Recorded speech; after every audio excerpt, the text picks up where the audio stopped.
เป็นได้นี่ฮะ ไม่ได้ไกลบ่ ปูฉาดเอาเนาะมันจังเย็นเนาะบ่เตียงเอาไว้นั่งอยู่นอกเนาะ แล้วแต่เพิ่นแล้วเฮ็ดให้แล้ว โอ้ทางผู้ใหญ่เพิ่นมีงบไอ้เทพื้นให้บ่ เด้อ โอ้คัก ข้างนอก ยังข้างนอกโอ้ตายโอ้ยเฮ็ดของเราฮักแล้วเป็นโทษแล้วบัดนี้ บ่ได้แห้งต้มช่ำแต่ลงก่อนอะโกให้ช่ำเด้อเผาให้มันดอกบ่ละเนี่ย ดอกบ่ได้เนาะอืมหมอเพิ่น เห็นแล้วไม่ได้ชูเดียวหักแล้วตัวนี้ ฮะ ตัวนี้หักแล้วหักแล้วนั่นบอก ชั้นก็ให้ข้าวลุงเด้มง ไผหมง ข้าวลุงเลิศนะเราเฮ็ดเป็นบ่ แล้วบ่ได้เป็นหมง ฮะ มันบ่เคยเฮ็ดนะ บ่เคยเฮ็ดให้ช่างเพิ่นแหละ ให้ช่างในเจ้าได้ ให้ทาแล้วบอกก็บ่เป็น เอาได้สำนี้ก็ดีแล้วเนาะ เห็นได้เลยลูกเอ้ย หน่อยนี่แต่ว่า ให้หยุดอีมีให้เงี้ย ให้ มื้อ ลำ อื่น ให้ เดี๋ยวเฮาสิซื้อผ้ากระจาดกับสังกะสีมาให้ผ้ากระจาดนี่ประมาณ3แผ่นเนาะ แชมเปญนะว่าก็ไปหนูแชมเปญ ประมาณ3แผ่น ช่างทีเห็นฮอก โอ้ยังแน่นอยู่นี่นะอุ้ยตาย ตามมันดอกขนาด แต่มันนี่เนาะ ยันตัวนี้ยันมันอันนั้น สังกะสี ตามเฮ็ดเองคะแนนมา สังกะ ชื่อ สี พากระตาม 6แผ่น ช่างที โอเคเรื่องเสาเรื่องหยังหาลูกหาหลานแล้วมาไปตัดให้คันจะเสาผุชาวพังกับเพราะว่าคันเฮาสิอันนั้นแหละเฮายันสิให้ครับ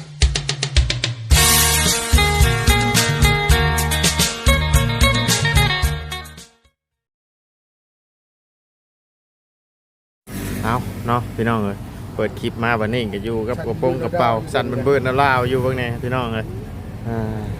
โอ้ยเนาะโอ้ยเนาะเกือบไปนี่ โดยสบายดี โดยสบายดีสบายดีใจเย็นลุงใจเย็น โทรหาไม่ตรงนี้แล้วเผาเลยนะเดี๋ยวเจ็บแห้งจนก็โทรศัพท์รับโทรศัพท์แทบไม่ได้ อ้าว บ่เชียงว่าใกล้สิมาฮอดแล้ว โดยพอดีว่าที่แรกว่าทั้งบ่ไล่ว่าสิเมื่อส่งเนาะพี่น้องแต่ว่าบ่เชียงโทรมาว่าบ่เชียงกับสิเมื่อเลยเนาะก็พอดีแหละจอดถ่าเพิ่นอยู่นี่กินข้าวถ่าพี่น้องเลย แรกเราอันว่าบอกกับบ่ไล่ว่าผู้ใดถ่ายการถ่ายงานแล้วปกติคือ โด เก่าย ซั่นว่า โดย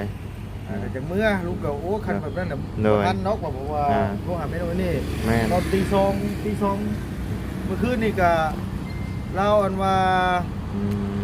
เลือดออกแล้วเจ็บนะก่อนโทรมาเมื่อคืนโทรเมื่อน่ะมันเศร้าโทรเมื่อแล้วว่าเจ็บแห้งแน่เอ้ยมันว่าเจ็บแห้ง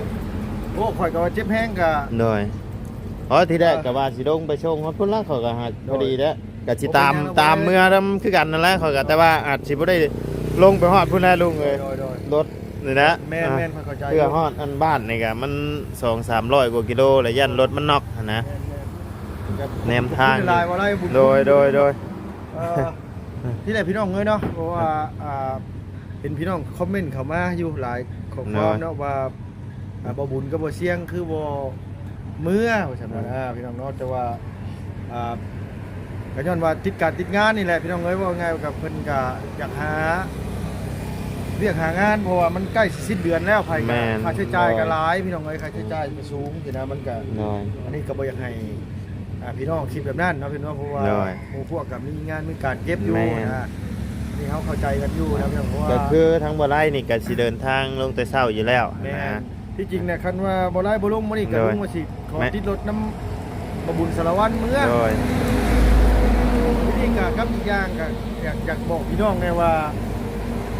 คือชุมนุมน่ะเราเป็นบ้านน้ำกันอยู่แต่ว่า โดย คือบ่บุญกับบ่เสียงน่ะเพิ่นนอนอีกหม่องนึงข่อยลุงเฮิมกับบ่ไล่น่ะนอนอีกหม่องนึงพี่น้องเอ้ยเพราะว่าคือเฮาเขาว่าจันเบาเพิ่งเบาบุญสารวัตรก็นอนอีกหม่องนึง โดย คือมันแยกกันนอนมัน3หม่องนอนคืออาจารย์เล่าแล้วก็นอนอีกหม่องนึงคือขึ้นมาสินะพี่น้องมันบ่ได้นอนน้ำกัน แบบว่าเฮาไปถ่ายงานค่ำใส่นอนหั่น คำใช้แล้วก็ไผใกล้หม่องใดก็นอนหม่องนั้นสินะ โดย คือไผใกล้สายคือสมมุติว่าลุงใกล้แถวบ้านเขาน้องน้ำก็ โดย ลุงสิพักอยู่ทางเทิงพุ่น โดย กับบ่เสียงเพิ่นลงมาทางบ้านดุงพี่ โดย บ่จันกับอันนี้ก็ลงมาเชฟโบนพี่นะพี่น้องเพราะว่าเพิ่น โดย ใกล้เวียกแม่น้องวินี้ โ โดย เขาก็อยากให้เข้าใจว่า โดย คือชุมนุมน่ะกับบ่อไร่น่ะพักอยู่ติดชายแดนพุ่นพี่น้องเอ้ โดย ย เพราะว่าเฮาถ่ายงานอยู่พุ่นแหละ แม่น มันค่ำอยู่หั่นแหละก็นอนหั่นเลยพี่น้องเอ้ย บางมื้อก็ แบบ คันว่ามันมาประจุเหมาะเจาะกันกะมาทายหม่องเดียวกันกะ โดย นอนน้ำกันเนาะพี่น้องเพราะว่า แม่นบ่รถบ่เชียงบ่นะเลยมาเลยมาแล้วโอ้พี่น้องไปสามีแต่ โดยขอบใจละลายบ่ได้ โดย สู้ๆเนาะให้ซาวไวๆหายไว เข้าอยู่บ่ ๆกินข้าวแล้วบ่บ่เชียงบ่กินบ่ โดยสบายดีโดยไปเดินทางปลอดภัยขอยก็สิตามไปนี่แหละ ถามบ่ไล่มาบ่เสียงว่าเพิ่นว่าสิถ่ายงานก่อนข่อยคือคิดว่าเจ้าสิถ่ายงานแล้วเห็นว่าดิ ใจหมด โดย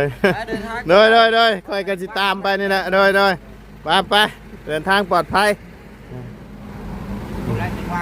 โดยอ่ะโดยเนี่ยพี่น้องเอ้ยมันเป็นแล้วก็เอาเบื้องครอบเบื้องครัวก่อนเนาะโดยไปโดยเอาทักทายกับสบายดีเด้อเนาะเพื่อนพี่น้อง FC วัจุกูชูคนเนาะฝนตกมาอีกแล้วพี่น้องเลยใส่เสื้อก่อนมาไล่กันเดินทางกันแหละไปพบเจอกันอยู่พุ่นละพี่น้องเลยบ้านพุ่นละเอาเนาะพี่น้องเลยตัดภาพมาอีกบันนี้ก็อยู่พี่แรกบันนี้พี่น้องเลยหลังจากที่พาลุงเพิ่มเพิ่นมาเนาะพี่น้องเลยได้เครื่องทางพอดีเพิ่นก็ขึ้นรถเมื่อนำเบาเสียงเนาะพี่น้อง บ่ไล่ก็หาสิมาฮอดเนาะฝนตกพี่น้องเลยมานำทางก็บ่ไล่ก็บ่ได้ถ่ายพี่น้องในเบิ่งเนาะมีแต่บาส่งทางลุงเฮิมขึ้นรถขึ้นหยังบ่ไล่ก็มาพี่น้องเลยบัดนี้ตัดภาพมาอีกบัดนี้ก็อยู่เพื่อนพี่แหละพอสแตลพี่แหละพี่น้องเลยบัดนี้เนาะเพิ่นเฮ็ดหยังนี้คือคนหลายแท้นี่เนาะมีงานอย่างนี้นี่ไปพี่น้องเลยได้เข้าไปเบิ่งน้ำกันเนาะมาเฮ็ดย่างนี่คือคนหลายแท้นี่ฮะมียังกินนี่ฉลองยังกันนี่ปิ้งซีดเอ้าสบายดีเด้อเนาะ หากระยูรถแล้ว จิยูรถแล้วรถชะบุญค่าป่ะให้ชื่อไก่มาให้โอ้ไก่เดืองครับแค่เนาะมันเป็นไก่บ้านหรือไก่ยังไก่พันธุ์โอ้ใช้เทพื้นนี่บ่เบิ่งฮะโอ้ใส่เฮือนคักแท้วะโอ้เป็นยังไง ไม่ต้องใช้เตียงนะ เราต้องใส่พอแล้วนี่ยังเสียเตียงเข้าไปนอนอีกบ่หรือว่านอนอยู่พื้นเลยนี่ฮะ ไม่ได้ไกลบ่ ปูฉาดเอาเนาะมันจังเย็นเนาะบ่เตียงเอาไว้นั่งอยู่นอกเนาะ แล้วแต่เพิ่นแล้วเฮ็ดให้แล้ว โอ้ทางผู้ใหญ่เพิ่นมีงบไอ้เทพื้นให้บ่ โอ้คัก ข้างนอก ยังข้างนอก แดดก็เปื้อนหลาย แดดเนาะเท่าไรอันขาเทนี่ ๆสามคนแล้ว พระช่างขาเทนี่เท่าไรนี่ฮะ500,000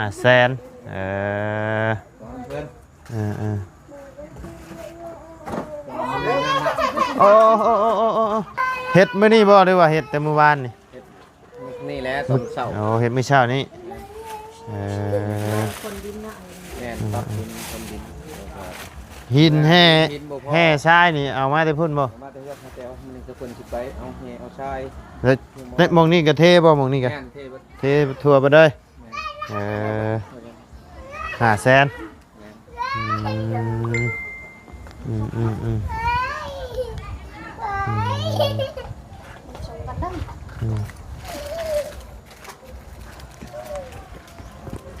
คักบ่ได้เอาลูกน้องมาบ่มื้อนี้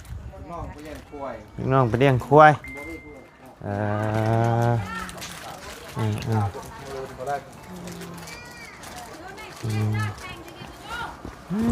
เนาะตกถุงยังฮะ ตก ตกเลยเครื่องสเตล เครื่องสเตลเอายังนะ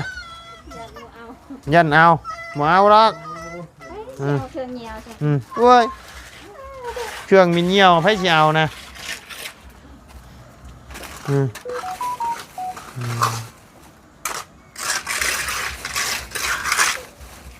ลูกน้องไปเลี้ยงควายดิ มาบ่ได้ โทรหาเพิ่นคนบ่ค่าเลยมาพอดีอยู่ข้างในข้างนอก มืออื่นแล้วมืออื่นเนาะ แม่นเอาแหเอาทรายเป็นแห คนแห่คนชายมาแต่พุ่นบ่ แม่นอยู่เฉพาะแห คนใช่ยังมาใช่ล่อนี่บ่ รถไทย รถไทย อื่นในจักสิใช้รถใช้หยังเพิ่นทางเปื้อนเพิ่นสิเอามาได้ชำได้มันแห้ง ทางมันเปื้อนเนาะ ก็อยู่ป้าทุกบักดน ยู่รถยู่รถใหญ่ นั่นแหละ ค่ะ รถมันคาเนาะเข้ามานอนอยู่พี่เด้อบ่ชุเจ้าน่ะยังอยู่อ๋อแล้วพุ่นบ่ แรมแห้งมันจังซะ แล้วกันแล้ว ไอ้ร้านเผานี่เราเผาอยู่นี่ล่ะ ร้านนอนเป่าบ่ต่อไป เก็บเครื่องไปไว้เลยเนาะ เก็บไว้ ใช้ทั้งเมตู้ไอ้เฮือนดังนี่ อยู่นี่ละ อยู่ใช้ อยู่ในนี่ ตู้มานี่ดู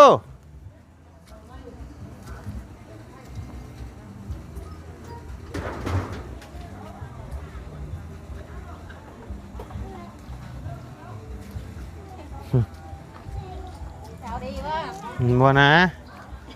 เอิ้นน้ำมาชื่อนะ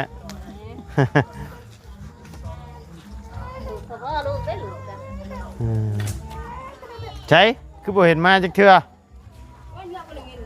ฮะบ่ได้ยินบ่เอาอยู่บ่พากระจาดอ้อมเฮือนนี่ฮะเอาอยู่บ่พากระจาดอ้อมเฮือนนี่อยากได้อยู่บ่ฮะ วันนั้นมือนั้นบัดไปเปิดบังนี่อัด แล้วนี่อัดได้จังว่าสิเอาอยู่บ่เจ้าอยากได้อยู่บ่ ได้แล้วหรือว่าจะได้โมเมนต์ก่อนอยู่คันปีกสมบัติแล้วเฮ็ดบ่ได้คันคัน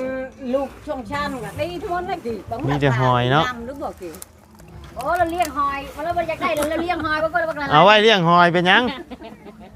บ่ก็งานเราจะตัวใหญ่ค่ะเดี๋ยวมันก็จะบุญบวกทำได้บ่เปิ่งกี่สิลงอยู่ไหน อ๋อมีแต่ขี่หอยเนาะ บัง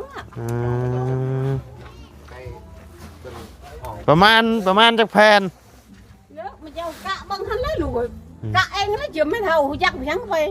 เอ้าบ่ฮู้ว่าเจ้าชื่อมาใส่จักแผ่นเจ้าชื่อมาใส่นี่ มัน3แผ่นนี่บ่ 3บ่ บังนั่น ไม่ใช่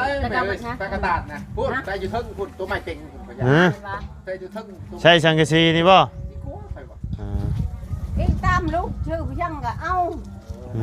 ใส่กี่น้ำกระดอก สังกะสีนี่ก็เอาบ่สังกะสีนี่เอาบ่ เยอะเฮ็ดบ่ได้บ่นี่ ฮะ เอาช่างชีแล้วบัดมาบัดเอาเฮ็ดผักกระดาษบังหลายมีแต่หอยเอาช่างชียันบ่ได้ผักกระดาษเพิ่น เอาสังกะสีเนี่ยย่านบ่ได้พากระตาด เยอะช่างชีเยอะบัดขึ้นไปมุงเยอะมันบ่ดอกหมดบ่นี่ ฮะ ดอกกระตับเจ้าทำไมจะไทยใช่ เจ้าตัดไม้จึงไผใช้ เองตามได้รู้ มีบ่ไม้จึงไผน่ะ มีอยู่นะคนนั้นเจียวไผตัดไป คันอยากได้เดี๋ยวตัดมาเด้อเอาสิชื่อให้ ความห้วยน้ำลายหั่น เอาเจ้าก็ให้ลูกให้หลานนะไปตัดมาให้ ได้บ่ได้อาสิไปใช้ มาพี่เจ้าฮะ ไปใช้ก่อนเลย โอ้ยเนาะ มีไม่ยังไผอยู่นะ ตัดมามื้อนี้ไล่มื้ออื่น น้ำลายความในใช้ เอาคันเจ้าตัดมื้อนี้ได้มื้ออื่นพากระจาดนี่ ยังบ่ได้รักน้ำยังบ่ได้ลงจักดีนี่ไปในใช้บ่มีครัวบ่มีบ่ช่างน้ำห้วยลาย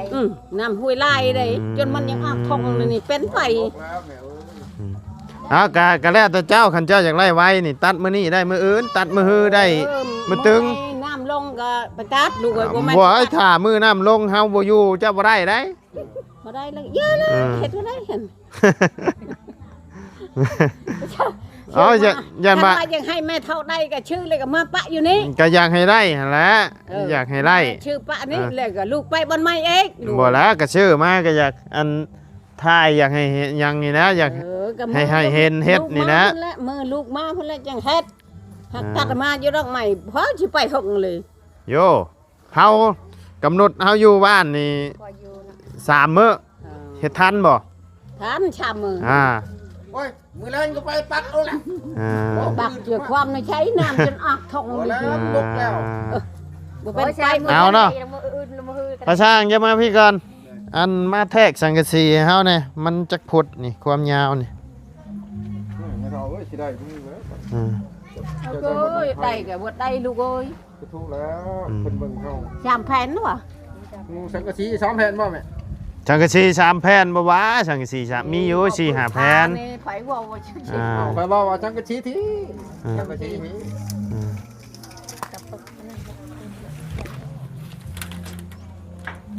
พอดี2:48ก็ถูกแล้ว 8 ฟุตบ่สังกะสี5แผ่นแผ่น8 ฟุตเนาะ ต้องให้มันเลยอ่ะคุณแน่ ฮะ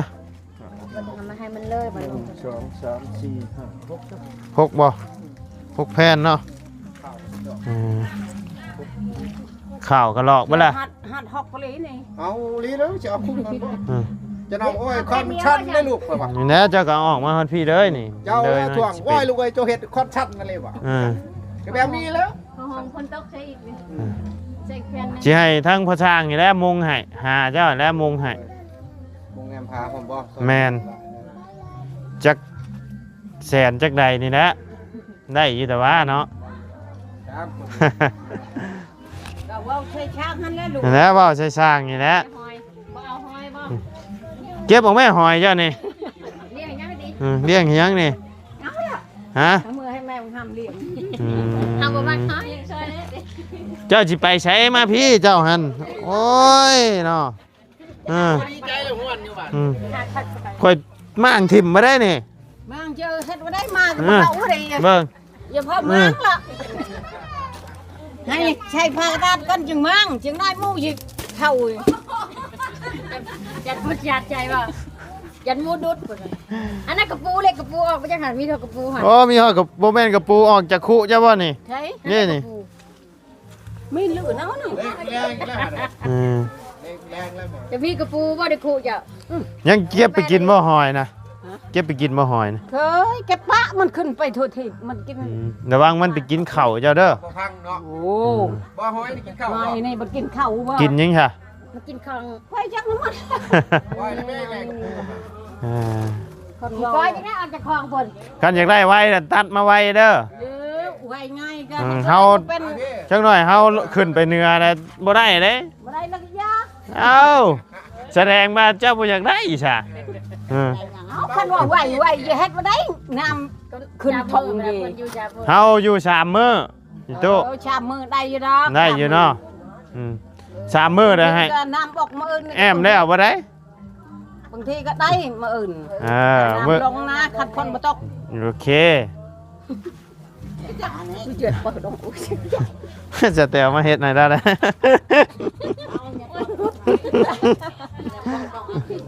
อัดไม่พอมึงทำ ตับให้แล้ว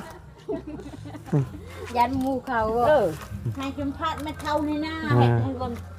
ไทยหัน ว่าเดี๋ยวเท่าจะได้ผัว2 คน บอกที่ท่านจะได้ผัวหัน ฮะ ได้พูด อยากได้เฮือน โอ้เฮือนช่องชามดังนะยังบ่พอบ่โอ้ยเนาะ ตากจะหน่อยนี่ว่าทำก็เห็นมาพูดแต่มือนั่นเอาอย่างอัด อ้าวเห็นบ่ครับเปิดก็ได้เด้นี่คันเฮาบ่เปิดบ่ได้เด้นี่อ่า เจอจินว่านี่อย่าจูจะมาเอาคืออย่าไม่รู้หรอเจอจะล้ำก็ไม่ได้ไปจะเมา แล้วถามสร้างเพิ่นนี่แหละนี่ บ่ช่างจะล้ำไม่ถึงไปนี่ถามล้ำ ใหญ่ก็ช้ำล้ำจีล้ำหมดแล้ว ขี่ล้ำไปโอ้ย เพื่อเจ้าเนี่ยพายแม่เอ้ยเสียมันเช็ดพาเจ้า เจ้าที่ต้อง ไล่ จัง ข้าว เลย แล้วข้าวก่อน จำนี้นะ สำคัญ ลูกทาง อัน เขา นี้เลือดผู้ใหญ่ แกเลยเด้อ ฮะ แกเนี่ย แกเนี่ยให้แกมีแต่แกมันรักใหม่หั่นให้ก็ไปยามแต่เจ้า รับอยู่แล้ว โอ้เนาะเพื่อนนี่ เดี๋ยวนี้มันเตะทำชีก็ได้นะก็ไม่ยังไผเองหั่นบ่ไม่ชื่อ ตัดมา อันช่างในช่างกะซีนี่6แผ่นเนาะ ไผมันเอาละมันหัวมันละ แล้วใส่แล้วบ่ได้บ่เอาแล้วบ่อย่าบ่ให้แล้วหรอกบัดนี้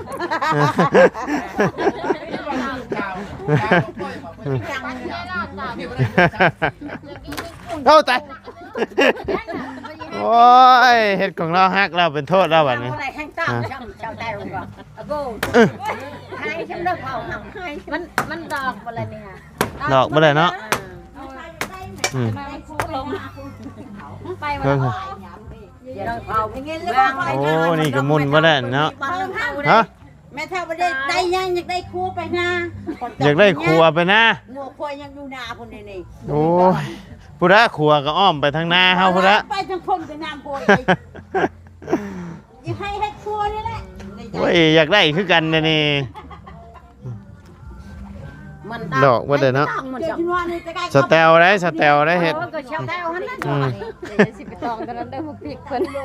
อ่า พริกเพิ่นอยู่หั่น ฝนตกมาหัวบ่ข้างในนี่ตก ก็แล้วเราบัง ใช่ เปียกหมด ไปพาเขาเบิ่งดู จะเอาเฮ็ดได้หัวหน่อยหั่นเด้อ มาสแตล ก็จะจับพายบุก เอามันไม่ได้ก็ต้องคนไปหั่น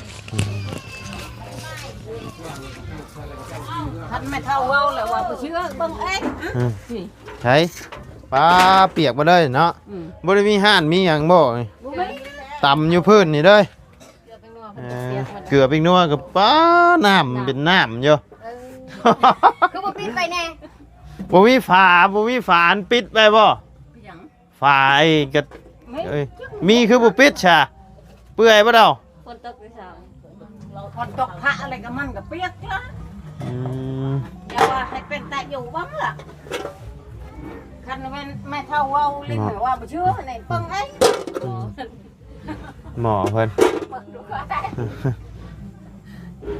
เห็นไหม อันนี้ได้ชูเดียว หักแล้วตัวนี้ ฮะ ตัวนี้หักแล้วอยู่หักแล้วอย่าไปหาจับลงนี่แล้วแล้วนี่เออ พอกระโบกไผเพิ่นก็เนาะแม่นบ่จุดบ่เห็น เสียบไฟไว้ เสียบไผไว้บ่นี่อ่า น้ำมันก็คือเยอะตายแล้วมันขาดเลยกันในเพื่อนไฟนี่ก็เดี๋ยวบ่ชันกันได้ใจเลย เปลี่ยนก็ได้เปลี่ยนมัน เบิ่งน่ะเบิ่งคักๆดอกไฟแม่เท่าเว้าว่าตัวอันนี้เบิ่งเองน่ะเบิ่งน่ะ ก็บ่ได้ว่าตัวแน่นี่เบิ่งอยู่นี่อ่า ก็เห็นอยู่ติ แกงยังค่ะ ให้ดูฉลาดคน น้ำฝนตก น้ำฝนตกหรือว่าน้ำแกงนี่ฮะ น้ำฝนอันนี่ น้ำมันเป็นน้ำแกงนี่น้ำฝนตกลงมาใช่ ฝนตก น้ำฝนตก เอาไปน้ำ ทีเดียวว่าน้ำแกง ฝน โอ้ย เพื่อนไฟก็เบิ่ง เอา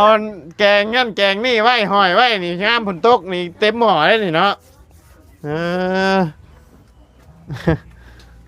โอ้ปลาดดเดวแล้วตัวหนึงนี่อืมนี่ อย่าลืมปิงอย่า โอ้คือสิหลายปีเลยนี่เนาะมึงเนี่ยเข่ากับบ่ล่ะ แนวมัน ดำบ่ล่ะ แนวมันหกเลย อ่า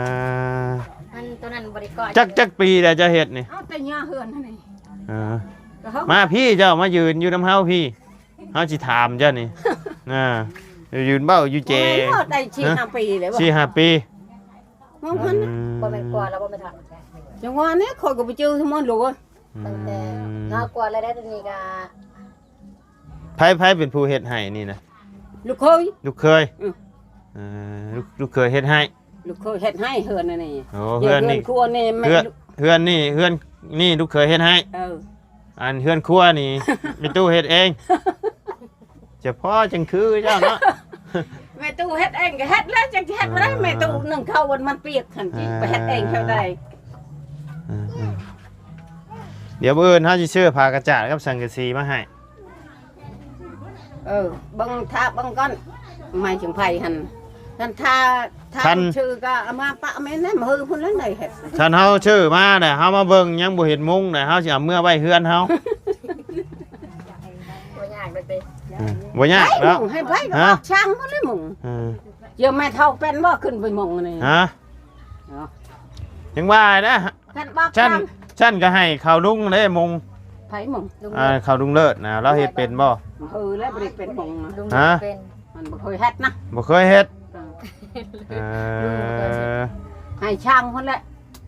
ให้ช่างเนี่ยเจ้าได้จ้างอีกได้ บ่มีเงินแล้วเอา เอ้า หอยก็จะแม่นหลายนะก็มาตกใจ เอาคันฝนตกมันเข้ามาแต่พุ่นแต่ป่า หอยนี่มันมากินของ ถ้าเขาเจ้าว่ากินในหายนี่นะ เอาไปทำบ่เคยกินทำบ่กิน บ่ได้เงินจ้างเลยลูกเอ้ย บ่ได้เงินจ้างเฮ็ดเองใช่ มันอยู่กี่ชานเนี่ยความหนัง โอ้ย เฮ็ดเองก็บ่เป็น เฮ็ดเองก็บ่เป็นแล้ว เฮ็ดเองก็บ่เป็น ลุงเลิศแห่งแต่แล้วลุงเลิศก็บ่เคยเฮ็ดไงเฮ็ดบ่ได้ อืม บ่เคยเฮ็ดเหินเฮ็ดชาน เฉพาะจังบ่ได้เมียน้ำเพิ่นเนาะ ใครทำเพิ่นพุ่นละ เฉพาะจังบ่ได้เมียน้ำเพิ่นจักเทื่อ บ่ อันนี้เวลา เว้าเด่นเป็นอะไรชาวมันบ่ได้ดอกบ่ลูกชาวชาวมัน เสาหลอก ชาวนี้ชาว เจ้าแล้วเจ้าก็จับเบิ่งคันเสาดอกเจ้ากับไม้ในนาเจ้ามีเจ้าตัดมาใช้ มัน พวกมันเฮาเปียเฮามีงบซื้อแต่สังกะสีกับผ้ากระจาด ตามมัน อ่า แล้วก็ให้เฮ็ดเองละคันว่าไม่ข้างไปเลย แต่เฮาสิซื้อให้สังกะสีกับผ้ากระจาดส่วนเสาอันนี้นี่คันเจ้าอยากเปลี่ยนหรือว่าอย่างหยังเจ้าก็บอกสร้างเพิ่นให้เพิ่นใส่ให้เจ้าก็หรือว่าหาคนในบ้านหาลูกหาหลานนั่นแหละตัดมาให้แล้วก็ตั้งเสาให้ จำแขนจำขา จำแขนจำขานี่หั่นนะแต่ว่าคันเฮาสิจ้างแบบว่าทั้ง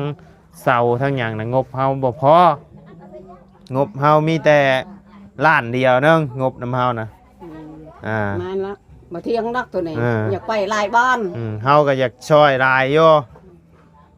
พอได้ใช้ช่างชีกับภาคตัดและยานนะ นั่นแหละ บ่มีบ้านอยู่เลยนี่เบิ่งน่ะเปียกหมดนี่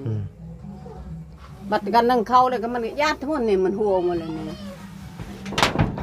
ตาย รู้แล้ว คุสิ ยังบ่ได้ตอกตะปูได้นะแบบเอา บ่ได้ตอกตะปู ตาก บ่ มันก็ตากเรามันบ่อันนั้นมันบ่ได้ตากที่มันตากห่างหรือมันก็บ่เจ็บ ไม่กับคน มาเรื่อยๆผลกันเนาะ มาเลยๆนะ มาออกมายืนอยู่พี่มาเดี๋ยวเฮาสิบอกมาพี่ยืนอยู่นี่เจ้ายืนอยู่นี่ยับไปยืนอยู่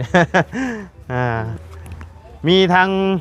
แม่ใหญ่ใจดีเพิ่นอยู่ทางต่างประเทศเพิ่นได้ฝากเงินมาให้เฮาซื้อผ้ากระจาดกับเปลี่ยนหลังคาให้เจ้าแม่เพิ่นอยู่ทาง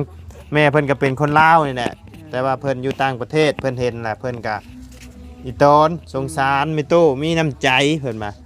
ก็เลยเอาซอยมีตู้น้ำแน่เนาะที่มีน้ำใจอันให้ทั้งพ่อสแตลอันปุกดิน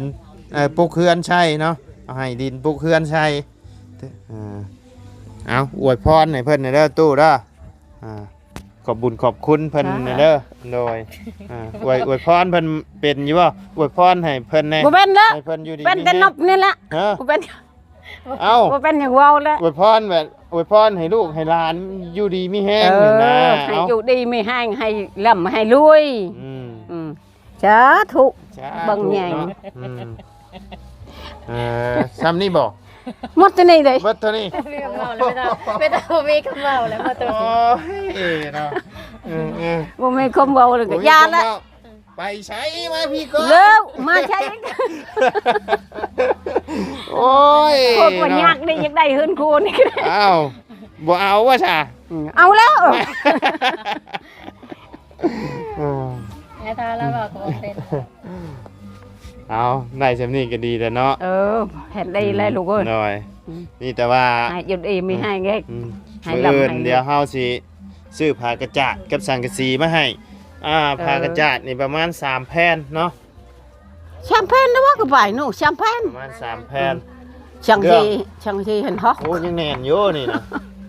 อุ้ยตาย ตามมันดอกขนาด แต่มันนี่เนาะ ยานตัวนี้ยานมันอันนั้นหักตามเฮ็ดเองคลมาชื่อพากตามช่างที โอเคเรื่องเสาเรื่องหยัง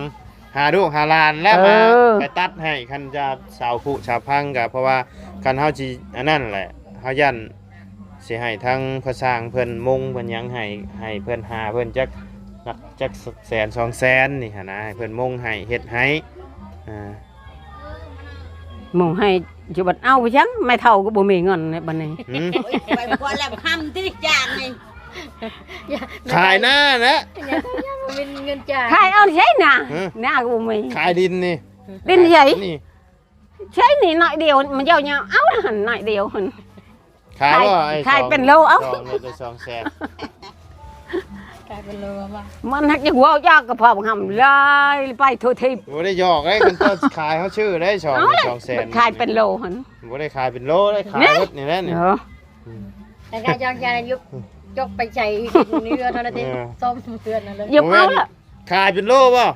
ขายเป็นโล เฮาสิเอารถไถเฮามาแก้คุดเอาไปถมเพื่อนเฮาดินี่ บ่ได้หัวยากสิเฮ็ดได้บ่ให้ได้จังไดมัน บัดเฮาสิเอาดีบ่ให้เฮา จังไดมันสิเป็นนางชัก เขาเป็นนั่นแหละก็เป็นแล้วจนเต็มเฮือนเฮาพุ่นละเออ เดี๋ยวฟังเต็มเฮือนหมดเลยให้หน้าชอบให้หน้าเลย เฮาชื่อเลยเด้เอาว่าหยอกมีตู้เพิ่น ว่ายากนี่แหละลูกเอ้ยฮู้จักทั้งหมดว่ายากยากลูกหลานนี่แหละ เอาเป็นบามื้อเอิ้นเด้อสิซื้อมาให้ ชื่อเลยก็สิชามเองนักอันนี้ เจ้าสิเฮ็ดเองบ่ จะให้ช่างบัดบ่มีเงินให้ลูกหลานนั่นแหละเฮ็ด โอ้เจ้าสิเฮ็ดเอง ให้ลูกหลานเฮ็ดให้เองหันบ่แม่นดอก ให้ลูกหลานเฮ็ดให้ แคลมบ่ได้ช่างชีกับพากระดาษเลยก็ยามันจะไปบ้านอื่นก็ไปลูกเอ้ยว่ายากสิรักอันนี้โอ้คันว่าอันนั้นก็มีไม่ก็ โอ้คันไล่แล้วไล่เฮาไปทางอื่นได้บ่บ่ให้เฮาอยู่บ่ เคยยืมห่วงมัน ฮะ บ่ได้ไล่บ่ได้ไล่แล้วพอพื้นคันอยากไปก็อยากไปแล้วก็ไป ชื่อพากระดาษกับจังกะยีเลยขึ้นจะขึ้นเหนือก็ขึ้น ถามทั้งพ่อสร้างเหมือนกันนี่ ทำละทำก็เงินพอทำได้จังเลยไม่เท่ามีเงินเลยบอกชื่อแล้วเด้เห็นกี่ตะบานอันประตูคือกว่า เงินชีนี่ พี่เจ้าหัน เปียวอันประตูกัน จังสิเข้ายันหอยเข้าบ่ ยันหอยเข้านี่แหละ ป้ายเท่าไรก็บ่เห็นป้ายเท่าไรบ่เห็นหอย สิเอาน้ำเท่าไรอันมงกับไอ้แอมมันนี่นะ บ่หลายเนาะก็ถือว่าจักชิ้นใด แล้วสิ ต่างใส่ต่างหาเฮากะงานมันต่อกัน ประมาณทั้งม่างทั้งมุงเอาน้ำกระชีซะไปบ่ได้4แสน 400,000เงินเฮาแล้วสิบ่พอ บ่ได้ซะครับ บ่พอก็ ว่าจะขอนั้นจะ200,000นี่นะอันมัน ก็คันบ่พอก็ขอน้ำช้างนี่แหละก็เพราะว่าสิมื้อนี่เลย 200,000ว่ะ คันสมมุติว่ามันเดือจากชื่อนั่นชื่อนี่เฮาก็สิให้พิเศษอยู่นะบ่ได้เด็ดเปิดมือก็คือว่าของแล้ว เพราะว่ามันก็บ่ได้มีหยังนะมีแต่ว่าได้มาลงตอกใส่เชื่อ ทดแทนตัวมันใส่บ่ได้แล้วมันต่อขึ้น ตั้ง4-6แผ่นนึงแล้ว อะไรใส่ได้คือใส่ไปโอ้เชียวมาจังไพ่ไม่ตัวนั้นดีอยู่ใครอยู่เนาะมันจังไพ่คือก่อนตอกปักใส่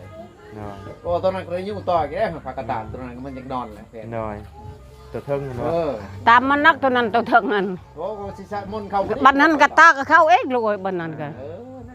สมแชม มันบ่ได้เอาให้ลูกเคยแล้วมาชื่อให้ตัวน่ะลูกเคยแล้วเป็นผู้เฮ็ดให้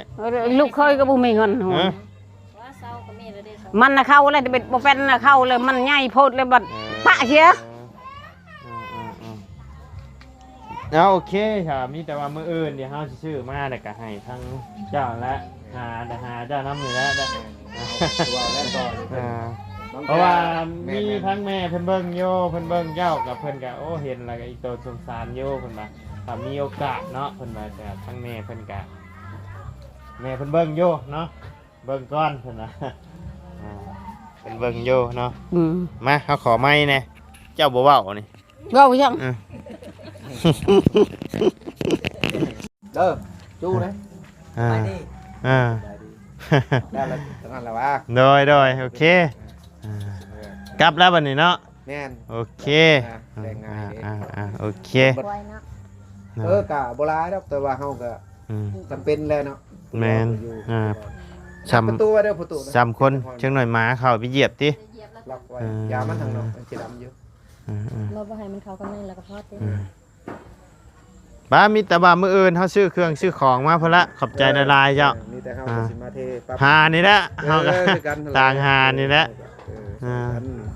คือมื้อนี้ก็ทั้งพอเฮาก็สิได้ลบคืนให้เพิ่น โดย เพิ่นมอให้งานช่วยก็บ่แม่นดอกจุมเฮาว่าเท5แสนก็บ่เฮาก็ลบให้สร้างปุ๊บบ่ได้มามื้อนี้เฮาเบิ่งกันไปแล้วพี่น้องคันได้ โดยโดย มัน ต่างใส่ต่างหาคือว่าหั่นแหละข่อยก็ดี โดย พอได้เพิ่นเฮานั่นแหละ โดย ไปห้าม มื้อนี้ก็ถือว่ามาแจ้งข่าวดีทั้งมิตู้เพิ่นเนาะพี่น้องเอ้ยเอาโอเคสำหรับพ่อแม่พี่น้องสำหรับคลิปนี้ทางบ่ได้ก็จะได้ขอจบคลิปปิดคลิปลงไว้เพียงสำนี้ก่อนเด้อเนาะก่อนอื่นก็ต้องขอบคุญขอบคุณทั้งแม่หลายๆเด้อเนาะที่ไว้วางใจให้ทางบ่ได้เป็นสะพานบุญให้เนาะก็ขอให้แม่อยู่ดีมีแฮงความเจ็บบ่ให้ได้ความไข้บ่ให้มีเด้อเนาะปรารถนาสิ่งใดก็ขอให้ได้สมความมุ่งมั่นดังปรารถนาเนาะและโรคที่เป็นอยู่ตอนนี้ก็ขอให้เศร้าไวๆเด้อแม่เด้อเนาะสาธุไปพี่น้องเอ้ยสำหรับคลิปนี้ล่ำลาแล้วพบเจอกันในคลิปหน้าไปสบายดีเด้อ